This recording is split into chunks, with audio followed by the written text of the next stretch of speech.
clase de hoy. Vamos a iniciar la transmisión por el tweet y también por el Telegram.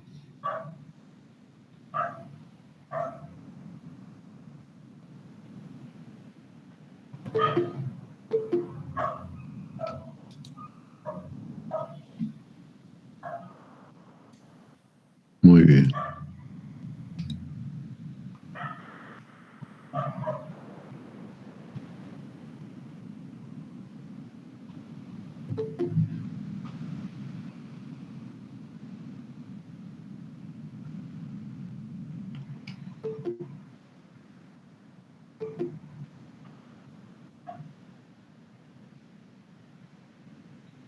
Ya estamos en el aire, transmitiendo.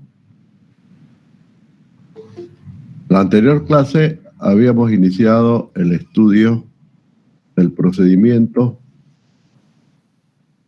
de los algoritmos, más que todo, ¿no? Que tenemos que tomar en cuenta para poder utilizar esta metodología en proyectos de grado, en estudios de investigación, en todo lo que ustedes quieran. De aquí para adelante es cuestión de cada uno, y como dice Steve Jobs, ¿no? La programación es abierta a la imaginación de cada uno. Se dice que la programación es un arte.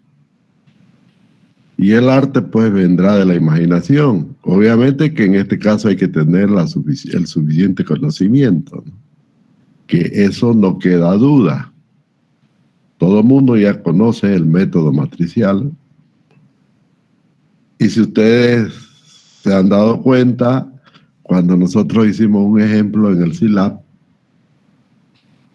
bueno, si lo hacemos en el Scilab paso a paso, bueno, es lógico que podemos hacerlo en un software todo automatizado, ¿no? Todo totalmente automatizado. Apretar un botón y listo. Claro, meter los datos, apretar botones y todo se acabó el lío, ¿no? Esa historia de los botones ya la sabemos, se hace a través de los software visuales, ¿no? Los entornos de programación visuales, como las que posee el Visual Studio, como las que posee los mismos visuales, tantas opciones que tienen en Python, en lenguaje C y en otros software, en otros entornos de programación. Ahora todo es mucho más fácil que antes. Bueno, vamos a continuar entonces con nuestro análisis. Entonces, lo primero era los datos, ¿no? Eso era lo primero, los datos. Los datos del pórtico, ¿no? Que ya sabemos, elaboramos tablas. Elaboramos tablas de los datos, tanto de los nodos como de los elementos. Y en esas tablas no solamente están indicadas las coordenadas, por ejemplo, de los nodos, sino sus condiciones, ¿no?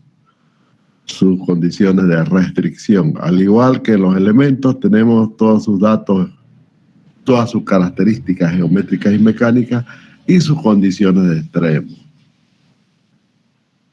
También le podemos añadir la matriz de rigidez, considerando la deformación por corte, ¿no? Como el famoso coeficiente phi, ¿no? Que aparece en las matrices. Entonces, todo eso son los datos, ¿no? Datos de los nodos y datos de los elementos. Eso ya lo vimos. Todo esto lo hacemos tabulado. Todo esto es tabla. Y esas tablas tienen que estar almacenadas en disco. Tienen que ser archivos accesibles. Accesibles de cualquier módulo. No se olviden que la programación, el estilo de programación moderna es el modular. todo es con módulos. Cada módulo, ¿no?, se puede mostrar en una ventanita, ¿no? Son las famosas ventanas desplegables, que eso es muy sencillo, ¿no? Eso lo tienen los software visuales, ¿no?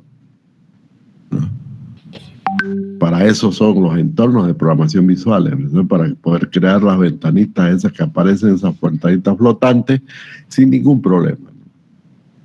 No tenemos necesidad de ir a hacer, de diseñar absolutamente nada, ¿no? Solamente definimos los campos visuales y se acabó el lío. Así de sencillo es eso. Bien. El segundo paso era el ensamble, ¿no? Ensamble de la matriz K de la estructura, que ya sabemos se hace mediante otra tabla. Entonces, a partir de la tabla, ensamblamos la matriz K. Bueno, ese ensamble presupone, como lo habíamos visto, presupone que tenemos un espacio en memoria. Aquí vamos a escribirlo. Vamos a ponerlo con negrito. Presupone que tenemos que tener un espacio en memoria definido para la matriz K.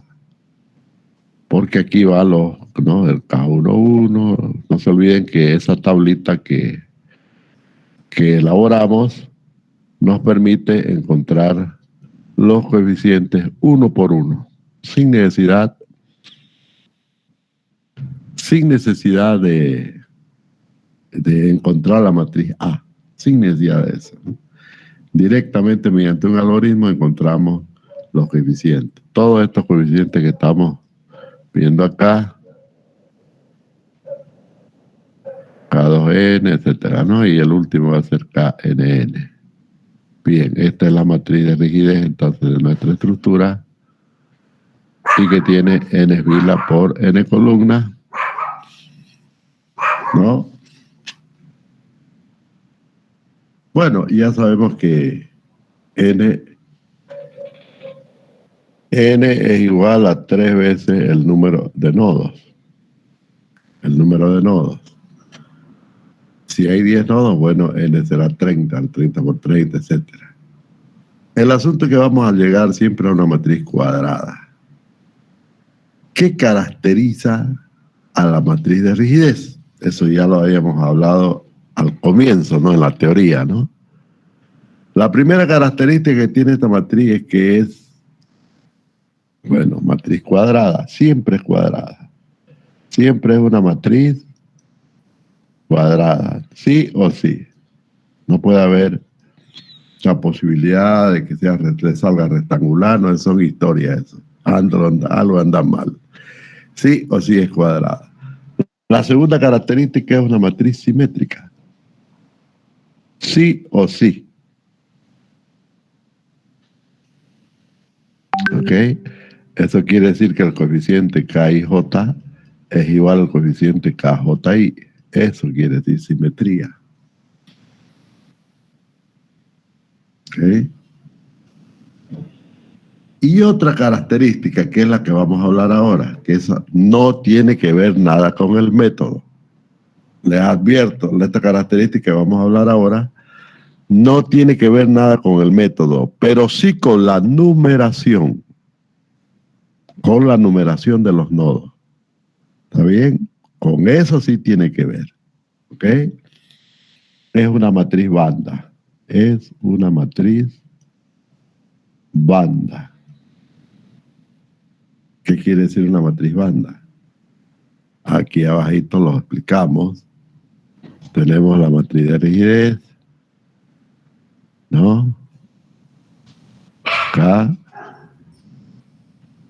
de la estructura, y obviamente es simétrica, lo acabamos de decir, es una matriz simétrica, pero además es una matriz banda. Quiere decir que en este espacio aquí, banda, pues una banda simétrica, la banda es simétrica, son valores, algunos ceros, pero la mayoría son distintos de cero.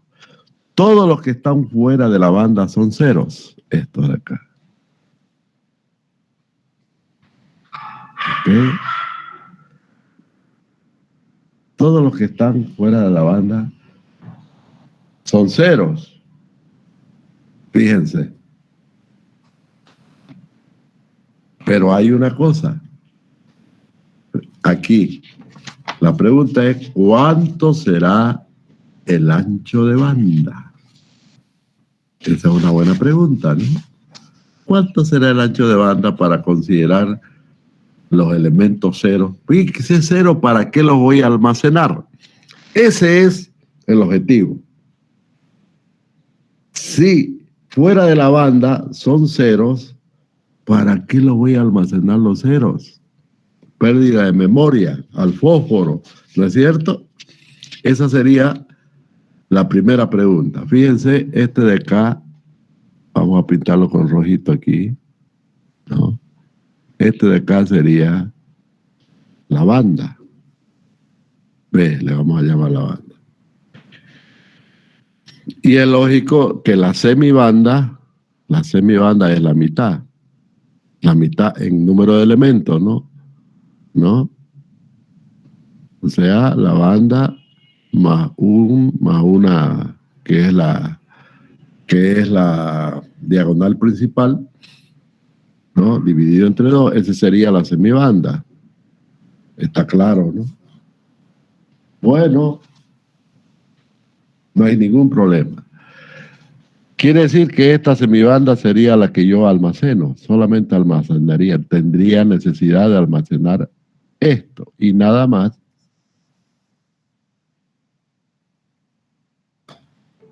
Todo lo otro no es necesario almacenarlo. Estoy aprovechando las dos situaciones, los ceros y la simetría.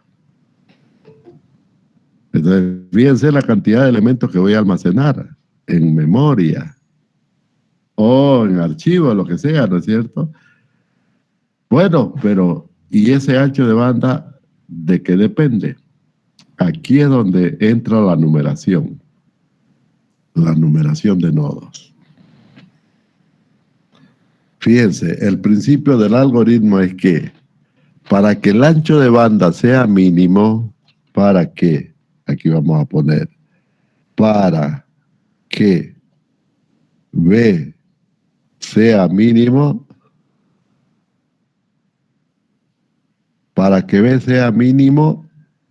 ¿ok?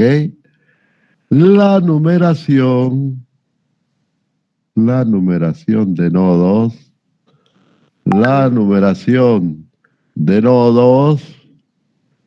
será óptima.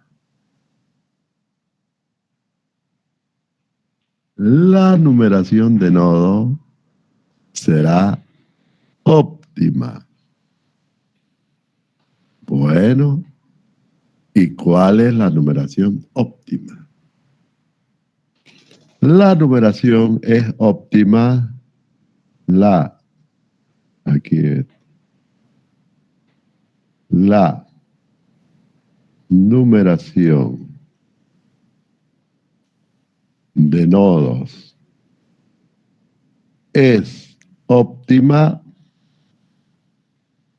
si y solo si el valor absoluto de J menos I en cualquier barra es el mínimo. ¿Se entiende? La numeración de nodo es óptima si y solo si el valor absoluto entre la diferencia de los dos números de extremos de una barra, o sea, J menos I en valor absoluto, es mínimo. Siempre vamos a buscar que la numeración cumpla esta condición. Siempre. Pueden haber varias numeraciones óptimas entonces. ¿Ok? Cuando ocurra eso, ese ancho de banda es mínimo. Cuando ocurra esto, este ancho de banda B es mínimo, quiere decir el menor posible. Y por lo tanto, los elementos que vamos a almacenar serán mucho menores. Fíjense que en la medida que esa numeración es más arbitraria, ese ancho de banda va a ser, qué sé yo, arbitrario también, pero no el óptimo. Y obviamente para la misma estructura nos va a resultar un archivo mucho más grande que el óptimo. Pues va a ocupar más discos, más espacio en memoria en la computadora. La computadora va a tener que hacer más operaciones y obviamente va a tener que tardar más en el proceso. ¿Eh? Eso es. ¿Ok? Entonces, la condición para que ese ancho de banda sea mínimo es que la numeración de nodos sea óptima. Aquí, en este ejemplo que vamos a plantear ahora, que siempre lo planteamos en el ejemplito de aquí que voy a hacer ahora. Sí, ¿no? Así de sencillito era, ¿no? Fíjense, pusimos nodo 1, nodo 2, 3 y 4. Fíjense que J menos I en cualquier caso, ¿no? Es igual a 1. 2 menos 1 es 1. 3 menos 2 es 1. 3 menos 4 o 4 menos 3 es 1. Siempre va a ser 1. Quiere decir que esa es una numeración óptima. Otra numeración óptima, vamos a hacerlo aquí arribita, sería 1, 2, 3, 4. Otra numeración óptima, ¿no? Y veamos otra numeración óptima. A ver cómo sería otra numeración óptima. 1, 2, 3, 4. Esa no es óptima. Bueno, comparada con las anteriores, ¿no? 4 menos 2 es 2, 2 menos 3 es 1, 3. Pero ya basta que un elemento, basta que uno nomás tenga la numeración mínima, ¿no? Que no lleva a esa condición, basta que uno, en ese caso, por ejemplo, la diferencia es 2. Ese es el mínimo. ¿Me entiendes, no? No es 3 menos 2. 3 menos 2 da 1. 3 menos 2 da 1 y 3 menos 1 da 2. Quiere decir que el ancho de banda, en este caso, es 2. ¿Está bien? Es 4 menos 2 o 3 menos 1, que da lo mismo. En cambio, en los otros no, en los otros es 1. Entonces, fíjense, tiene que ver la numeración. Vamos a cumplir sí o sí esa condición para que la numeración sea óptima. Si la numeración es sí y solo sí, esto se da, esto de acá. Tiene que darse. ¿Ok? En este ejemplo ya le mostré, esto de acá no es óptimo. ¿Por qué? Porque resulta que 4 menos 2, ¿no? Da 2. Sin embargo, en esta otra numeración, 4 menos 3 da 1. 2 menos 3 da 1 y siempre vamos a tener una diferencia de 1. Siempre. ¿No? Y esa la llamamos pues la mínima diferencia. Que si bien es la máxima, pero esa es la mínima para el ancho de banda. Quiere decir que no es óptima. ¿Ok? Eso es muy importante que lo considere. Y listo. Cuando logremos eso, vamos a tener un ancho de banda. Como dice aquí, vamos a tener una matriz banda con un ancho de banda óptimo. A partir de una numeración óptima. O mejor dicho, el ancho de banda mínimo. Ancho de banda mínimo, a partir de la cual consideramos un almacenamiento, ¿no? Mínimo. Bueno, Eso no es ningún problema porque lo podemos hacer así. Inclusive podemos crear un algoritmo que busque,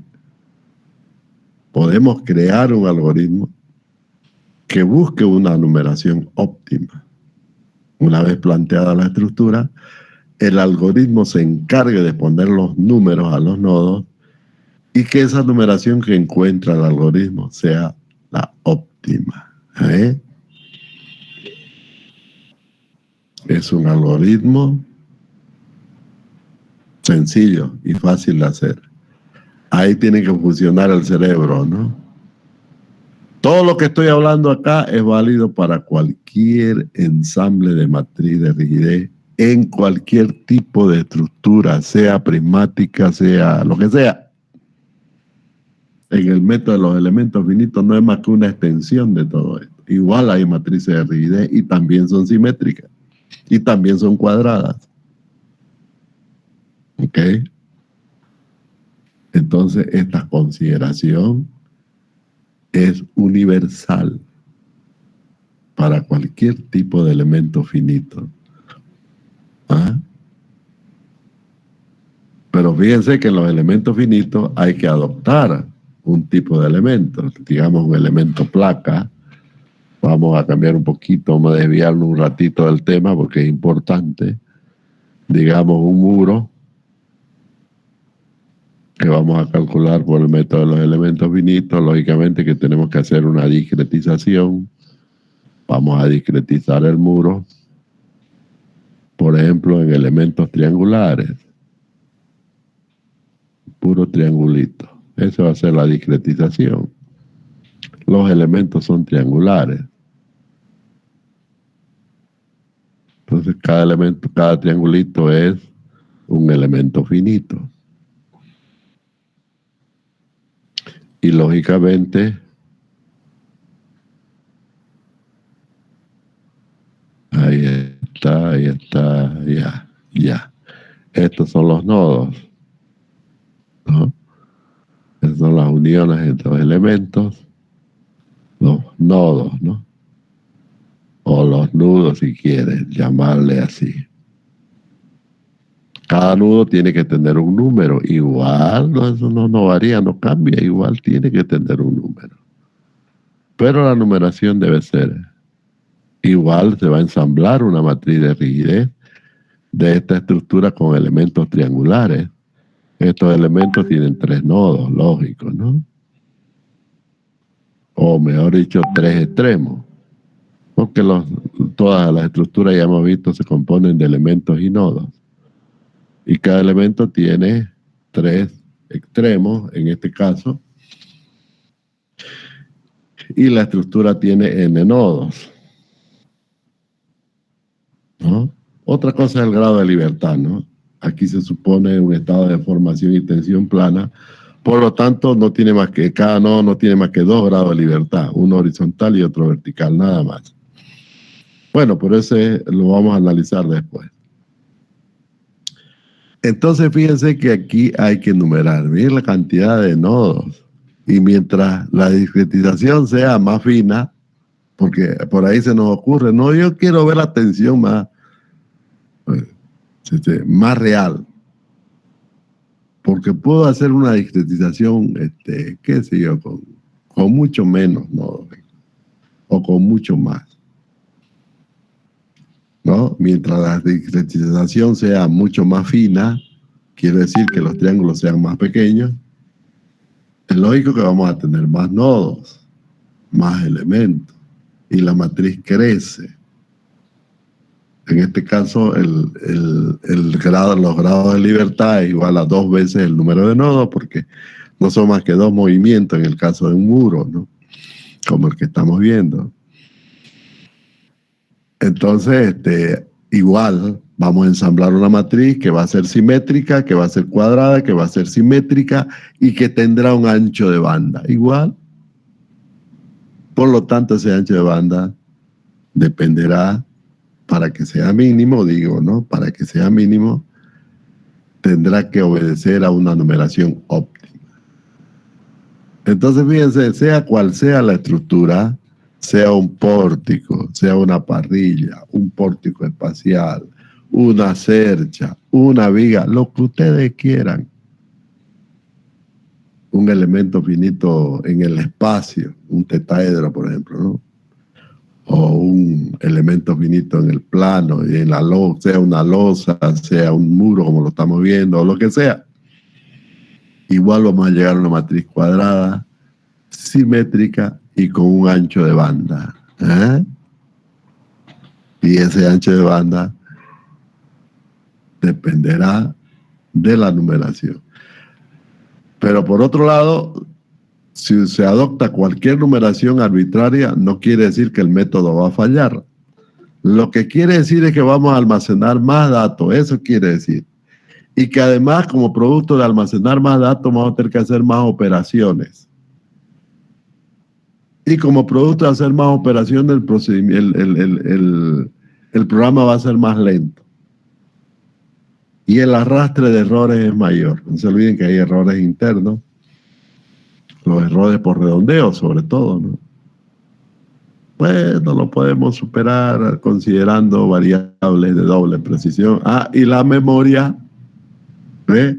Hay que balancear la memoria, todas esas cuestiones que tienen que ver exclusivamente con métodos numéricos ya, ¿no? Con procedimientos numéricos. Eso es, jóvenes, así de sencillo. Tienen un abanico, pero extenso, amplio y sintetizado para poder hacer el programa que ustedes quieran. Aquí pueden nacer varias tesis de grado. Si se proponen, ¿no? Ese es un desafío que cada uno tendrá que considerarlo. En esas decisiones yo no me meto. Cada uno ya verá si le gusta, si no le gusta este tema, le mete más a fondo. De hecho, nomás ya lo ha estudiado ahora con este curso. Ya tiene todas las ideas. ¿Ves? Es muy sencillo, es ponerse a trabajar nomás y listo. ¿Qué más? Bueno, vamos a llegar siempre, sea cual sea la estructura, siempre vamos a llegar a una ecuación como esta. F igual K, siempre. ¿Ok? Ya sabemos que en las direcciones, en las restricciones, vamos a poner resortes, ¿no? Siempre vamos a poner resorte en las restricciones. Y el valor del coeficiente de rigidez resorte lo vamos a hacer altísimo si queremos que sea nulo el grado de libertad, ¿no? Eso es. Si queremos eliminar un grado de libertad, ponemos un resorte con una rigidez altísima y listo. ¿Ve? Y si queremos que el grado de libertad sea pleno, igual ponemos el resorte, pero con una rigidez igual a 0.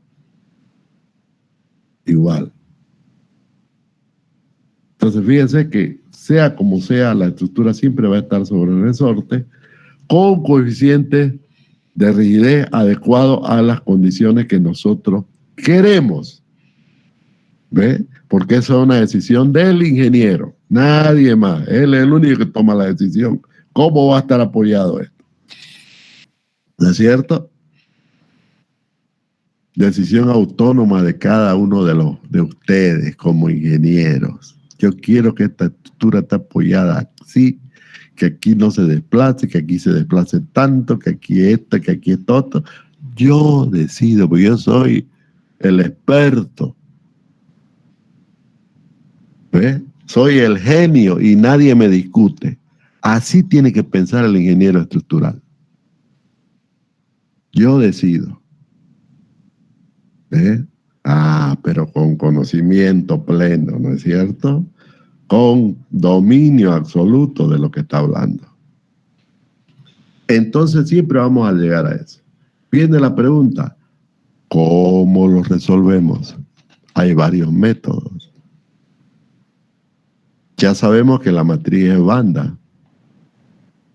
y que hemos almacenado la banda. Y ahora necesito un algoritmo para resolver ese tipo de ecuaciones con matrices banda. ¿Y saben cuál es el mejor? Cholesky. A ver cómo se escribe Cholesky. Ahorita vamos a ver. Ahorita voy a ver el libro, se lo voy a mostrar.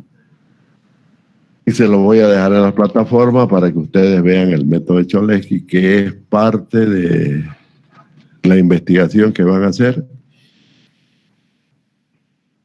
Además lo han aprendido en métodos numéricos, ¿no? Yo siempre lo doy como investigación, un método facilito. Ahorita se lo voy a mostrar. Vamos a irnos. ¿Dónde están mis archivos de análisis matricial? Ahí vamos a ver. Luego se los voy a subir el librito.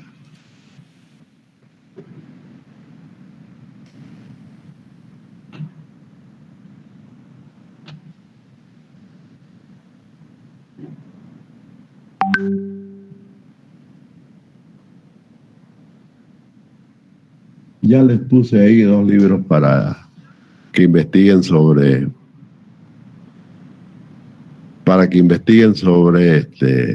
el coeficiente, ¿no? de formación por cortante. Ya les puse 2 libros, ahí habla de... Es lo mismo, uno está en inglés y otro está en español.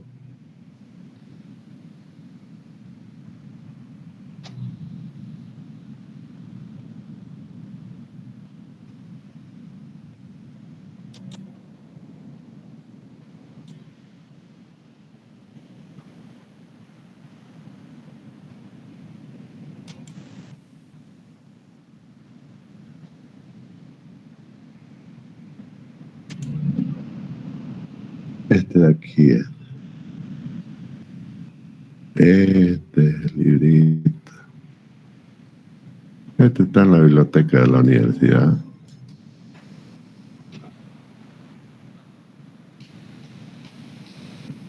De años, porque lo único que teníamos en la universidad, en nuestra biblioteca, era esto, no había más. Yo tuve, cuando era jefe de carrera, todavía tuve que comprar varios originales y después compramos otros, sino en la medida que van saliendo. Fíjense esta edición, este es el libro Introducción al Análisis. Aquí solamente van a leer esa parte que les estoy. El Heinrich Karl Stunzer. Esto está bien explicadito el Cholesky acá, el método de Cholesky. ¿Okay? Eso lo vamos a ver, dónde está, ley de regresión. Aquí hay varias definiciones interesantes. Pero no le vayan a dar mucha importancia a la metodología que utiliza, porque no utiliza espacios vectoriales ni nada de esas cosas. Es una introducción nomás. Además, las coordenadas del espacio vectorial que utiliza son medias raritas acá. No es lo que... Aquí está el método de Cholesky, ¿no? En la página 98. Y nos vamos a la página 98.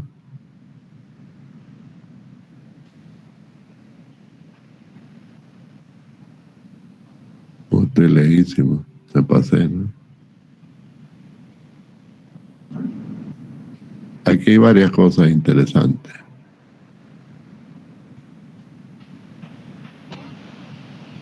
Sobre todo vamos a ver lo que vamos a ver en la próxima clase, los efectos, cedimiento de apoyo, falta de ajuste, todo lo que es efecto de temperatura, ¿no?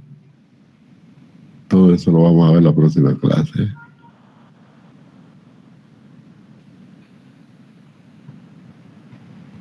Transformación de coordenadas, 109, ecuaciones de franja. Aquí le llamo franja, ¿no? Ecuaciones de franja es las ecuaciones para la matriz banda, ¿no? Aquí empieza a analizar todo eso y cómo se debe utilizar. Aquí, fíjense, plantea un problema, lo van a entender facilísimo ustedes para resolverlo, ¿ok? Bueno, ese es el método. ¿Cuál es el método que utiliza? El método de Cholesky. Eso está, decíamos, en la página 98, la parte, aquí está. Aquí comienza el método interactivo. Más arriba. Más arriba, 101. Aquí es. 97, 98. Método de Cholesky. Página 96. 98 dice acá. Y acá 97. ¿Qué habrá pasado? Bueno, ustedes lo ordenan convenientemente. Yo les doy la información y ustedes se encargan de estudiarla, analizarla y aplicarla. El método Cholesky se basa en la descomposición de la matriz cuadrada original en dos matrices, triangular inferior y superior respectivamente. De ahí viene toda la teoría del método Cholesky, ¿no? Etcétera, etcétera. Y más adelante ya lo aplica a la matriz que él le llama, más adelante lo aplica a la matriz que él le llama la matriz banda, no, acá no le llama matriz banda, matriz de franja. Aquí lo aplica a la matriz de franja, el mismo método, ¿ok? De tal manera que nunca llega a, primero toma solamente la banda, ¿no? Que deviene de una numeración óptima, ya lo sabemos. Y lógicamente este procedimiento solamente tomará estos valores. Este procedimiento solo toma en cuenta estos valores de aquí. ¿Está bien? Exclusivamente esos valores de la matriz banda, por aprovechando la simetría, ¿no? Y esos datos los puede leer. ¿De dónde los puede leer? Desde un disco, ¿no es cierto? Se puede archivar en un disco. Claro que se puede poner en un archivo. Una vez calculada la matriz, bueno, podemos hacer un algoritmo que solamente escoja estos valores y los archive, ¿no es cierto? Y el mismo algoritmo para llamarlo del disco.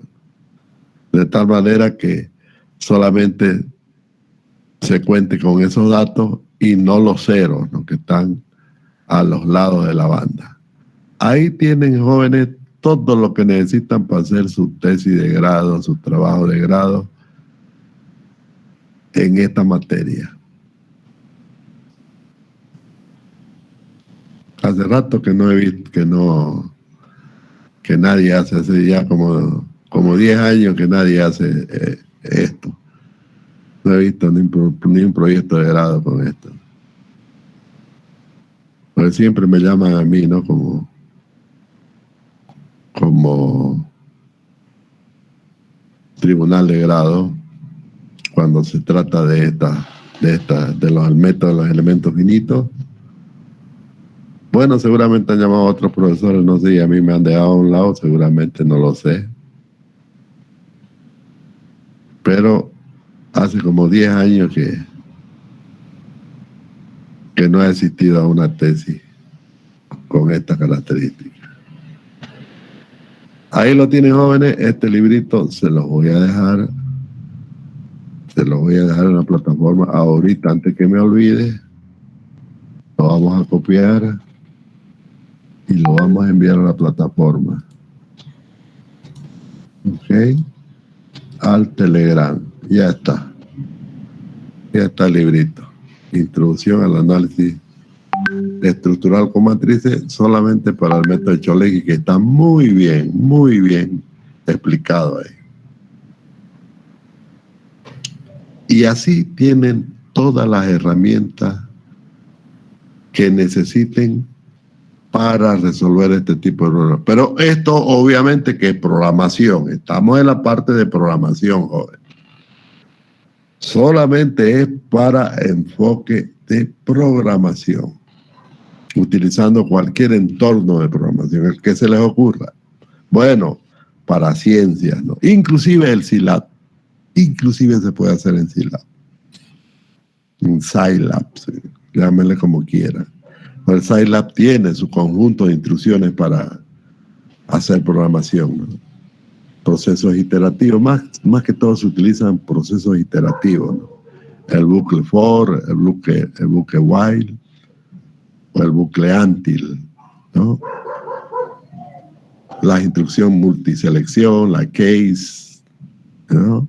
Es muy importante, sobre todo para hacer tablas. Hay instrucciones para crear tablas, para crear archivos, todo eso lo tienen en Scilab también, no hay problema. Igual lo tienen en MATLAB, pero mejor es Scilab para programar, es mucho mejor. Además es más rápido y gratis. ¿Está bien, jóvenes? Entonces tienen todas las herramientas necesarias. El que quiera meterse a eso necesite más bibliografía, lo que quiera, yo le puedo proporcionar todo lo que tengo, ¿no? Para colaborarle. Porque en sí una tesis de grado o un proyecto de grado no es más que un trabajo de investigación. A sentarse a investigar, hacer, escribir y tener un resultado. En este caso puede ser un software. Puede ser un software para calcular pórtico, por ejemplo, con, qué sé yo, con inercia variable, por ejemplo, ¿no? Pórticos planos con inercia variable, por ejemplo, ¿no? Eso es, jóvenes. ¿Tienen alguna pregunta?